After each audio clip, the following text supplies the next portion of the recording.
Sir, आज का युवा गवर्नमेंट जॉब की प्रिपरेशन कर रहा है। आज इस मंच के माध्यम से एक ऐसा मूल मंत्र बता दीजिए इन्हें कि इनकी सफलता की गारंटी निश्चित हो जाए। सर, बहुत बड़ा बदलाव होने वाला है, स्वर्ग जैसा मिलता। तो आज जो मैं कहता हूँ कि खंडप्रस्थ को इंद्रप्रस्थ बनाया है। स्कूल और प्राइवेट स्कूल में सबसे बड़ा क्या फर्क है और क्या इन दोनों में कभी प्रतिस्पर्धा हो सकती है? ये तो प्रतिस्पर्धी ही है। एक जेलसी अलग चीज होती है। जेलसी में आदमी नीचे खींचता है, स्वस्थ प्रतिस्पर्धा आपको ऊपर ले जाती है। गांव में एक मंदिर होना चाहिए, ये सामान्य लोगों की बात है। अब आपने शिक्षा के क्षेत्र में कहा, वैसे कि बच्चों की शिक्षा।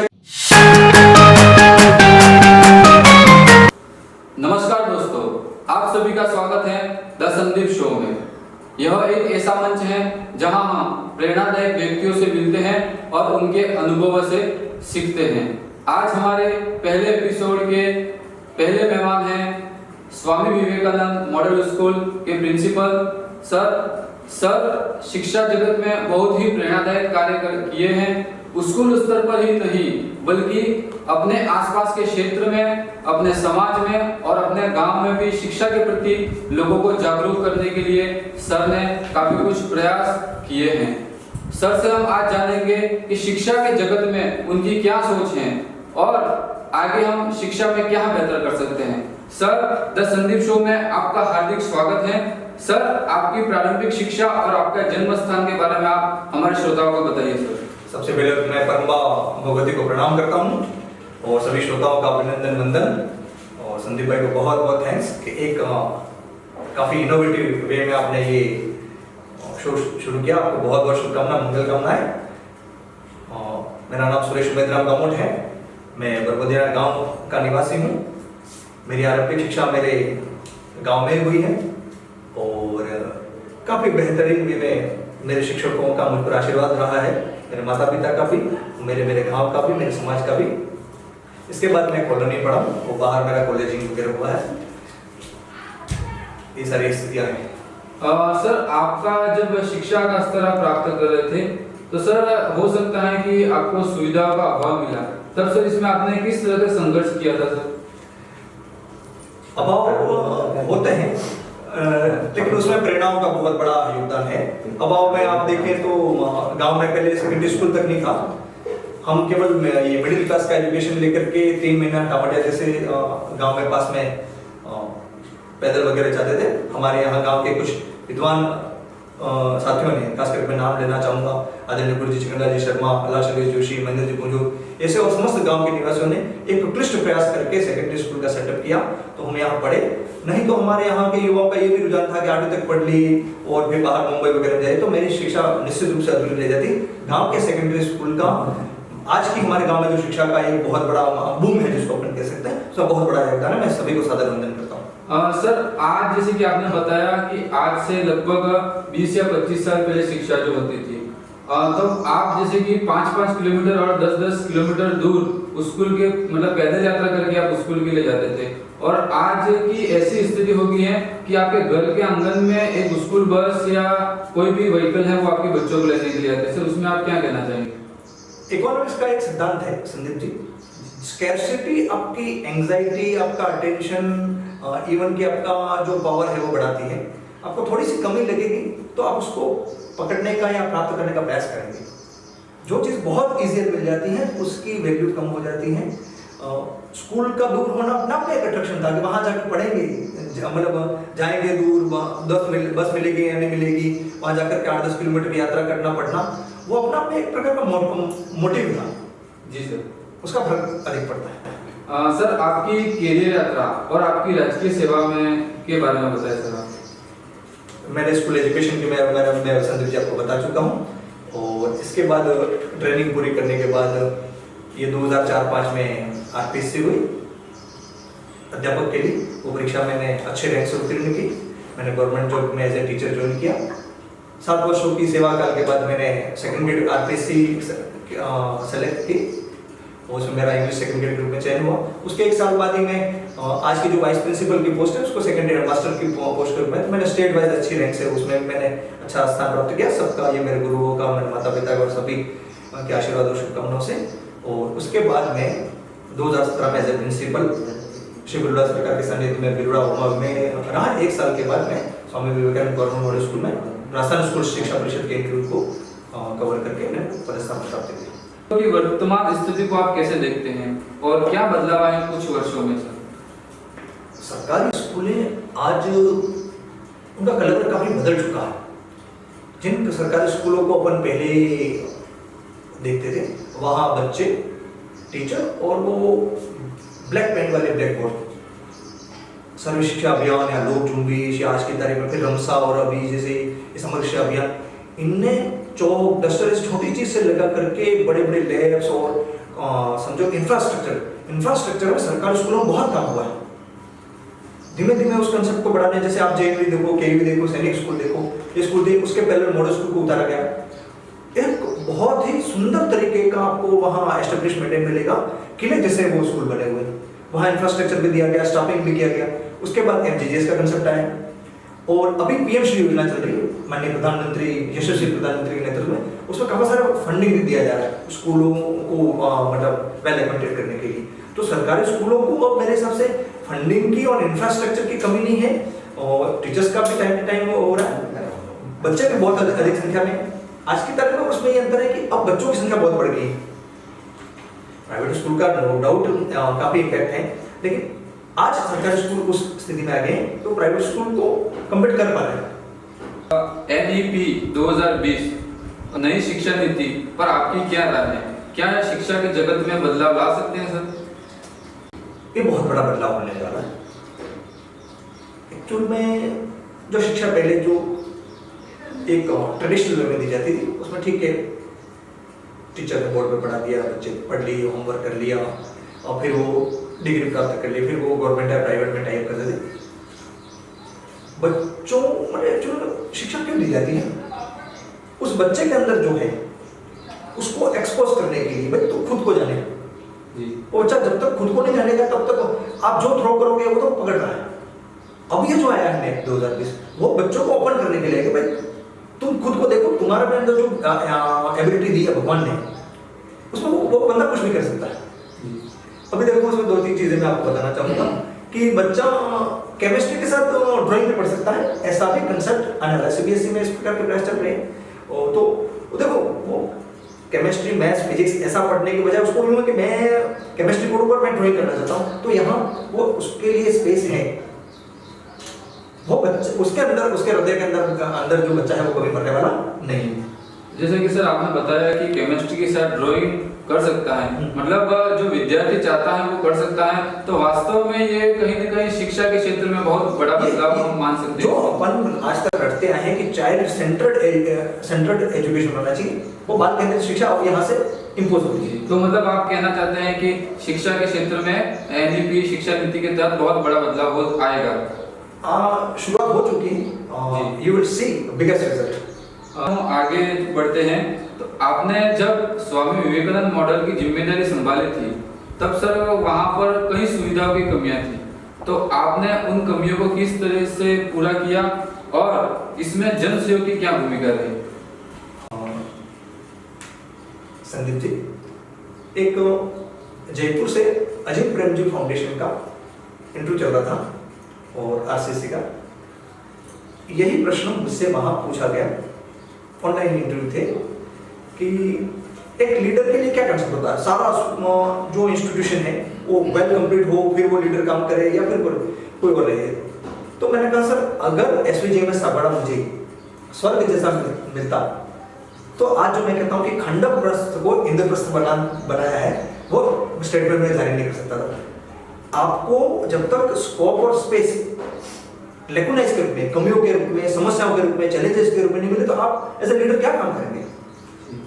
जैसे वहाँ प्लांटेशन जो कि आज हरियाणा भारतीय हरियाणा राजस्थान के रूप में बहुत बड़ा कंसेप्ट चल रहा है, तो वहाँ समझो 5 से 25 प्लांटेशन थे, अभी 500 से 1000 का हमने प्लांटेशन कर रखा है।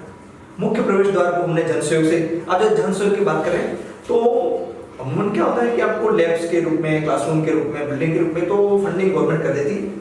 मुख्य प्रवेश द्वार और ऐसी कुछ चीजें होती है जहाँ आपको जनसहयोग लेना पड़ता है। तो सारे अभिभावक ने ये कहा कि भाई आप सर आपकी टीम और आप इतना काम कर रहे हैं, आपने प्लांटेशन कराया, पढ़ाई अच्छी कर ली, तो मुख्य प्रवेश द्वार हम कराएंगे और जनसहयोग में लोगों ने सामने आकर के हमको ये रिक्वेस्ट करी कि सर इसको हमको कर दो। पूरा ही पूरा मुख्य प्रवेश द्वार आज से 2.5 से 3 लाख का लोगों ने बनाया। मतलब फंडिंग भी उनकी तरफ से, निगरानी उनकी तरफ से, कलेक्शन वगैरह वापस डिस्बर्सिंग भी उनकी तरफ से, इस प्रकार का। तो मैंने भी देखा है कि जब आपने स्वामी विवेकानंद स्कूल की जिम्मेदारी संभाली थी, तब जहाँ से गायत्री शक्तिपीठ का रोड निकलता है, सामने ही आपके गायत्री शक्तिपीठ है, तो अधिकतर मेरा वहाँ जाना होता है। तो वहाँ मेन रोड से लगभग 300 फीट की स्कूल भवन से दूरी है, और वहाँ पे पूरा मतलब ऐसा कुछ नहीं था कि किसी की कोई वृक्ष है, गेट है। तो आपके आने के बाद और आपके पूरे स्टाफ और आपके प्रयासों से काफी कुछ बदलाव आए हैं। और सर उसमें आपने जैसे कि लैब है, उसमें लाइब्रेरी है, कंप्यूटर लैब है, तो उसमें सर वो सारी सुविधा अवेलेबल है सर? वो मॉडल स्कूल का कंसेप्ट, लैब, लाइब्रेरी, बिल्डिंग, वो पहले से ही बेहतर था, लेकिन उनमें हमने जो चेंज किया कि वो सब चीजें बच्चों के हित में कैसे काम करें। आपको समझो कि कोई प्लेटिनम मिला है, लेकिन उस प्लेटिनम का सदुपयोग कैसे किया जाए। आज जो मेरी टीम काम कर रही है, उसने उन रिसोर्सेज का बेस्ट यूज किया, बच्चों के लिए बेस्ट काम किया, ज्यादा टाइम दिया, हार्डवर्क किया, तो सोसाइटी का हमने फेथ कमाया। फिर हमको जो बाहर काम करना पड़ा, बाहर डेवलपमेंट का, चाहे वो ग्राम पंचायत ने सहयोग किया, जनप्रतिनिधियों ने सहयोग किया, लोगों ने सहयोग किया कि भाई पास में जो जमीन एक्वायरमेंट थी, जो प्लेग्राउंड तैयार करना था, मेन गेट, प्लांटेशन, ये सारा हमको कुछ नहीं करना पड़ा। बच्चों के पीछे मेरी टीम ने जो काम किया, उसमें जो हमने फेथ कमाया, वो हमको इस प्रकार से मिला कि हमको लोगों का सपोर्ट ऑटोमेटिकली।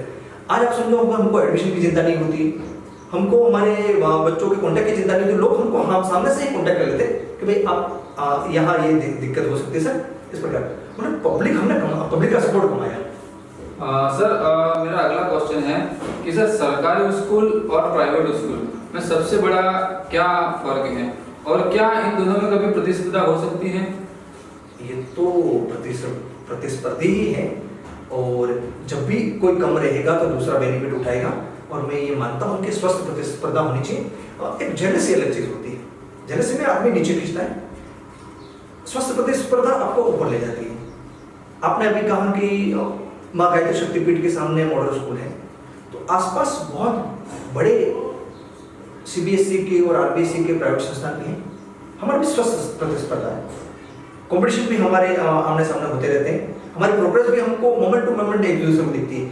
इसका मतलब है कि अगर हम प्रोग्रेस करेंगे तो उनको करनी पड़ेगी, वो करेंगे तो हमको करनी पड़ेगी। अभी मैं आपको लेटेस्ट बताऊं कि मॉडल स्कूल में प्राइमरी स्कूल नहीं था, हमारा 6 से 12 तक था, और 1 to 5 प्राइमरी मैं ये मानता हूँ कि नहीं, चाहे कैसा भी गवर्नमेंट स्कूल हो, प्राइमरी कंसेप्ट में प्राइवेट स्कूल 2 कदम आगे ही रहते हैं। लेकिन जैसे ही ये हमको प्राइमरी क्लासेस दी, तो हमने वहाँ हमारा जो स्टाफिंग हुआ उसको लेकर के एक नए वे में काम किया। हमने रिस्क ली, मैं आपको क्लियरली कह रहा हूँ, we have taken the risk कि हम प्राइमरी स्कूल को हम जैसा चाहते थे, जैसा मेरा चाहता था मेरा प्राइमरी स्कूल ऐसा हो, मैं ऐसे प्राइमरी स्कूल में पढ़ूँ। या वहाँ जो हमारे एक लेडी कैप्टन है और उनके अंडरगोज में पूरी टीम काम करी, उनका सबका ये था कि हम कैसे प्राइमरी स्कूल पढ़े। हमने पूरे नए वे में काम किया, रिस्क है, फेल हो पहले दिन थे। लेकिन संदीप भाई आप देखो, 1 साल के बाद हम उतने पास हुए कि अब प्राइवेट स्कूलों को हमारे प्राइमरी स्कूल का जो एक्टिविटी है, जो स्पोर्ट है, जो सैटरडे एक्टिविटी है, इवन की समर कैंप है, उसकी कॉपी करनी पड़ रही है। और आप ये तो मानते हो कि कॉपी पेस्ट ब्रांड की होती है। बिल्कुल सही बात है सर। सर पढ़ाई एक शिक्षा एक विद्यार्थी के लिए जरूरी है, पर आपके विद्यालय में क्या बच्चों के सर्वांगीण विकास के लिए कुछ एक्टिविटीज होती है? शिक्षा तो बच्चों का सर्वांगीण विकास करे, इसके लिए होती है। और एक स्कूल और कोचिंग में आप देखो, कोचिंग में आपको केवल एकेडमिक पढ़ाया जाएगा, स्कूल के होते हैं तो बच्चा जैसे सबसे पहले प्रेयर करता है, आपको ये स्कूल के अलावा शायद कहीं नहीं मिलेगा कि सबसे पहले प्रेयर। वहां उसकी सोल को एक फूड मिलता है, खाना सबको चाहिए, तो सोल को भी एक खाना चाहिए। प्रेयर से उसकी सोल संतुष्ट होती है, पूरे दिन फिर वो प्रसन्न चित्त से काम करता है, पढ़ाई करता है। हमारे पास स्पोर्ट पीरियड एसेंशियल है, जिससे हमारे स्कूल का नाम है Swami Vivekananda government model school. Swami Vivekananda ji का पहला था कि फिट होना जरूरी है, तो हमने भी एकेडमिक के पैरेलल जितना हम एकेडमिक पे फोकस करते हैं उतना ही हम फिटनेस पे करते हैं। इंडोर गेम्स के बजाय हमने आउटडोर गेम्स को फोकस किया। अब जैसे कुछ सज्जन मेरे वहाँ आते हैं, वो कहते बच्चे बिल्कुल शांत बैठे हैं सर, इतना 500-700 बच्चे हैं। तो हम ये कहते हैं जब बच्चा प्लेग्राउंड में जाता है उनके ऊपर हम कोई प्रेशर नहीं करते, वो 30-40 मिनट इतना खेल किया जाता है, उसका जो एक्स्ट्रा एनर्जी है वो वहाँ डिस्पोज हो जाती है। अब बच्चा आएगा तो वो सेटिस्फाई होकर आएगा, अब उसको फिर पढ़ना है।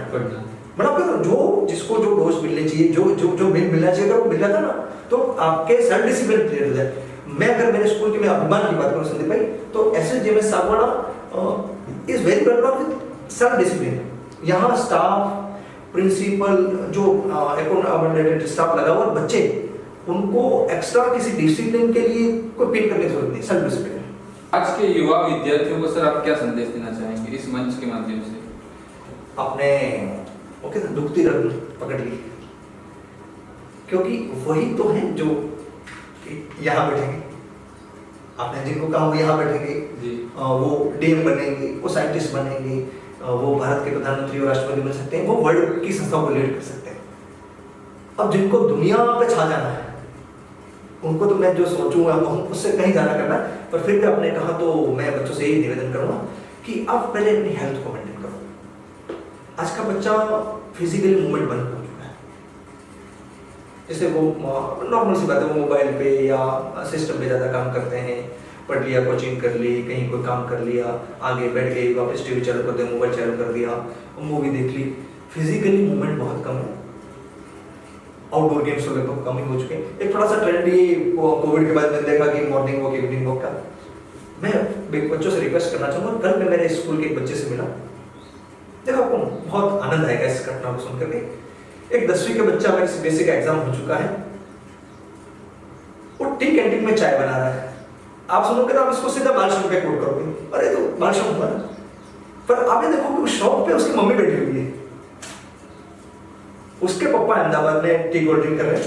मैंने पूछा उस बहन से कि भाई इसको क्यों लाया, तो उन्होंने कहा कि मैं अकेली आती हूँ सर, 10-12 किलोमीटर से मेरा बच्चा मेरे साथ आता है, अप डाउन करता है, तो मुझे सुबह शाम आने में एक तो मेरी सिक्योरिटी देनी थी। मैंने कहा बहुत अच्छी बात है। मैंने कहा बच्चे आप ये काम करें तो भाई थोड़ा सा ये, क्योंकि थोड़ा हिट वाला भी रहता है। मैंने कहा सर मैं बहुत सेफ और सिक्योर करता हूँ, वो चाय मैं घर में बनाता हूँ, तो यहाँ मम्मी की थोड़ी मदद करता हूँ और वो उसकी क्लीनिंग वगैरह सपोर्ट करता है।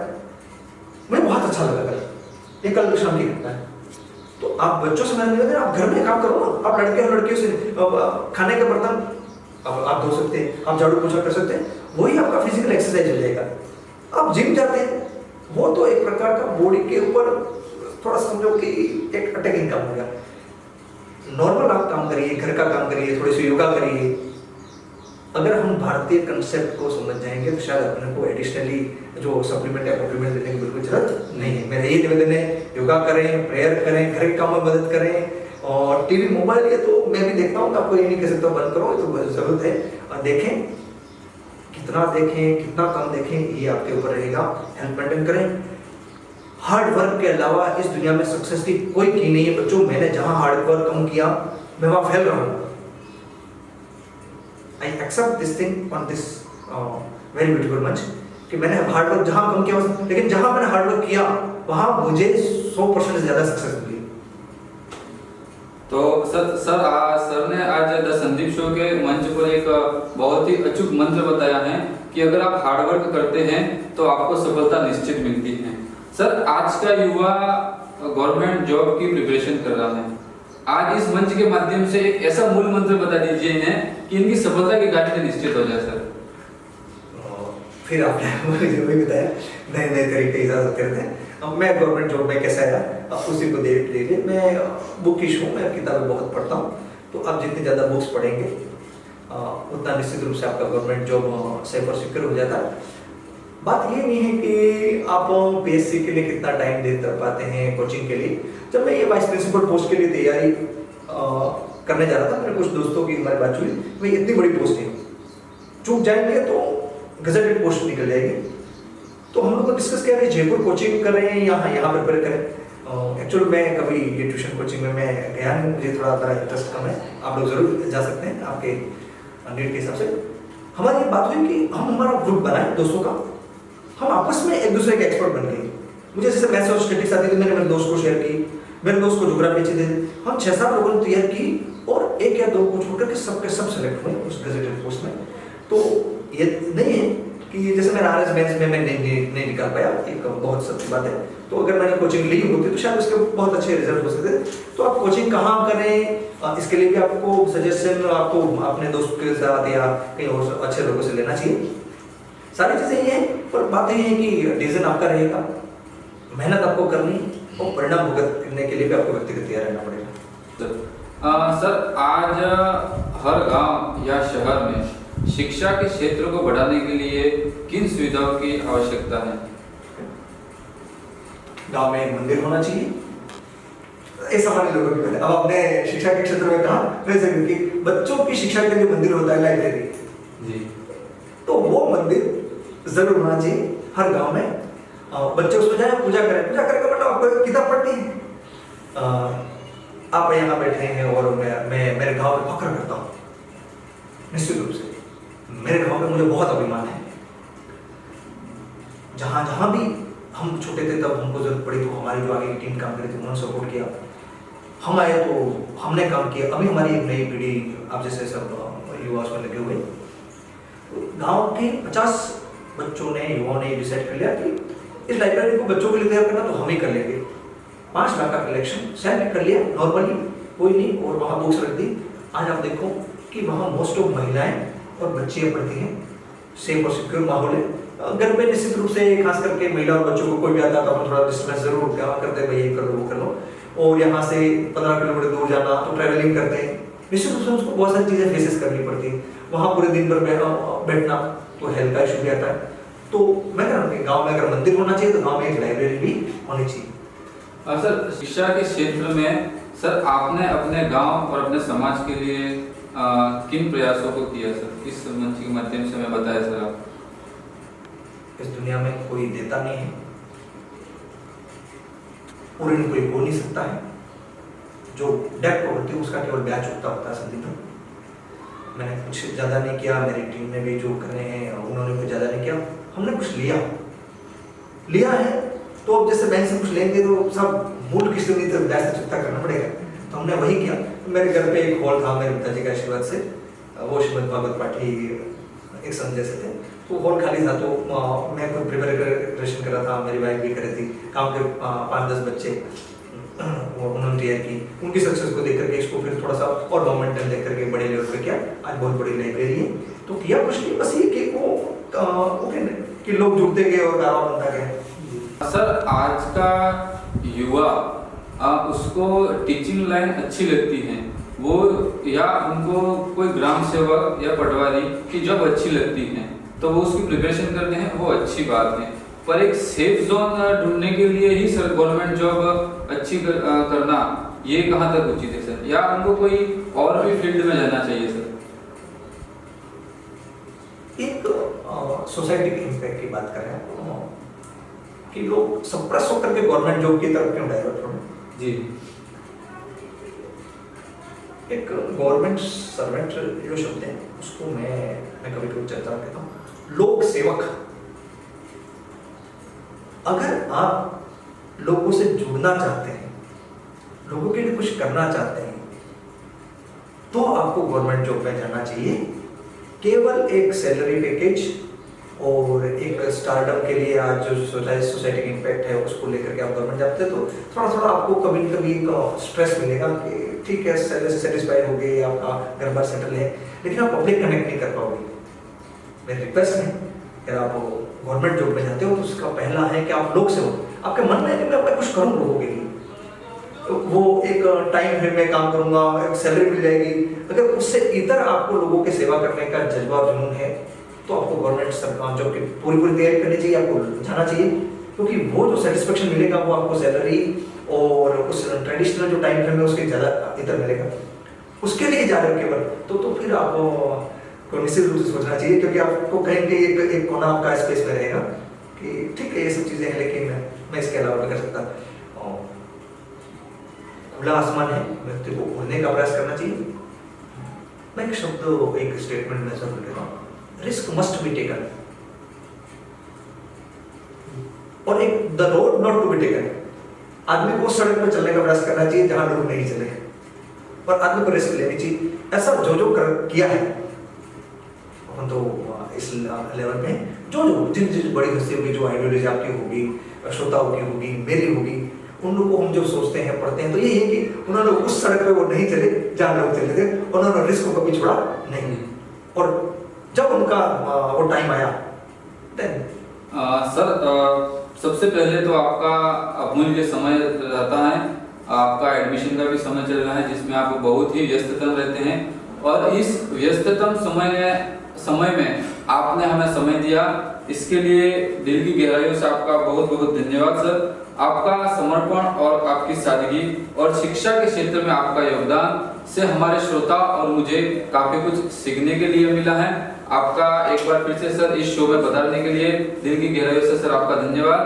साथियों, हमारे साथ थे गवर्नमेंट स्कूल के प्रिंसिपल सर। इनके जीवन से संघर्षों से हमें काफी कुछ सीखने को मिलेगा, हम इनसे प्रेरणा लेंगे। और अगर यह पॉडकास्ट आपको अच्छा लगा हो तो लाइक करिए, शेयर करिए और अपने दोस्तों के साथ शेयर करिए। तो मिलते हैं अगले एपिसोड में। धन्यवाद।